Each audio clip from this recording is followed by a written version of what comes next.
আমাদের এজেন্টরা রক্তের বিনিময়ে ভোট চায় নাই, এই জন্য তারা ছেড়ে দিয়ে চলে গেছে। আগামীতে মানুষের ভোটের অধিকারের পক্ষে জীবনের বিনিময়ে হলে আমরা দাঁড়িয়ে যাব ইনশাআল্লাহ।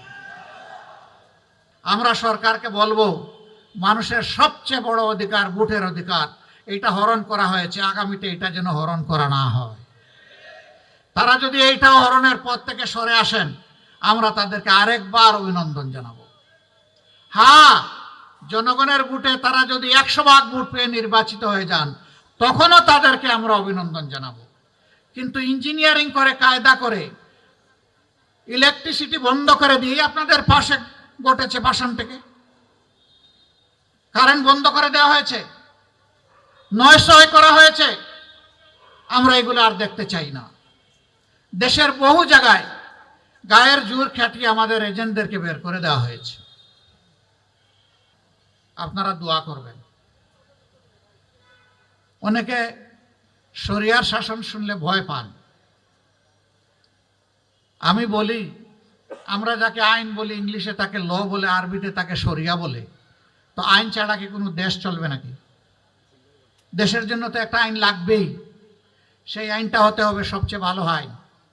সবচেয়ে ভালো আইন যখন হবে, তখন ভালো শাসন, সুশাসন দেশে আসে। আইন মন্দ থাকলে সুশাসন কখনো আসবে না। এই পবিত্র রমজানের মাসে আমরা সরকারি দলের প্রতি আরেকটা আহ্বান জানাই, কমপক্ষে চাঁদাবাজিটা বন্ধ করে। আরেকটা বড় অভিনন্দন জানাবো।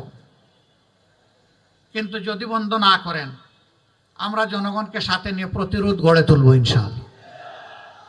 আমি আজকে ঘোষণা দিচ্ছি, এই 15 আসনে যারা চাঁদার জ্বালায় অতিষ্ঠ চাঁদা দিচ্ছেন, তারা দিবেন না, এখন থেকে অস্বীকার করা শুরু করেন।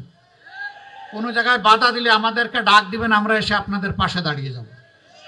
সবাই মিলে আমরা একসাথে ফাইট করব ইনশাআল্লাহ। কি শুরু করতে হবে আপনাদের জায়গা থেকে। নীরবে দিয়ে যদি স্বীকার না করেন, ভাই আমরা তো কিছু করতে পারবো না। প্রতিরোধ, প্রথমে প্রতিবাদ, তারপরে প্রতিরোধ ইনশাআল্লাহ। আমরা এইভাবেই চালিয়ে যাব।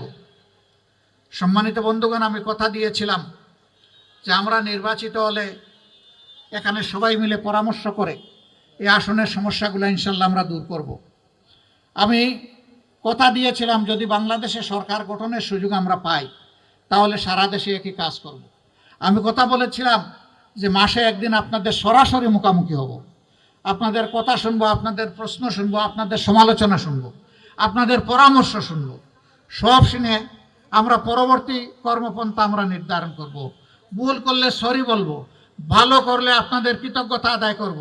ওই ভালোটা আপনারা ভোট দিয়েছিলেন বলে আমরা করতে পারছি, নইলে আমরা পারতাম না। এটা আপনাদের হক, আপনাদের কাছে কৃতজ্ঞ থাকা আমাদের দায়িত্ব। ইনশাআল্লাহ নারী পুরুষ নির্বিশেষে এই আসনে আমরা একযুগে আসনটাকে সুন্দর পরিচ্ছন্ন একটা মডেল আসন হিসেবে গড়ে তোলার জন্য আমরা চেষ্টা করব। আপনারা যেমন পাশে ছিলেন তেমন পাশে থাকবেন, আমাদের জন্য দোয়া করবেন। আমরা যেন অনাচার, অন্যায়, দুর্নীতির সাথে নিজেরাই জড়িয়ে না পড়ি, আমাদের একজন সমর্থকে যেন জড়িয়ে না পড়ে। আল্লাহ যেন আমাদেরকে হেফাজত করেন। মানুষের আমানত যেন আমরা মানুষের ঘরে পৌঁছে দিতে পারি, সেই তৌফিক চেয়ে আজকের এই মাহফিলে আপনারা এসে হাজির হয়েছেন, আমাদের ডাকে সাড়া দিয়েছেন।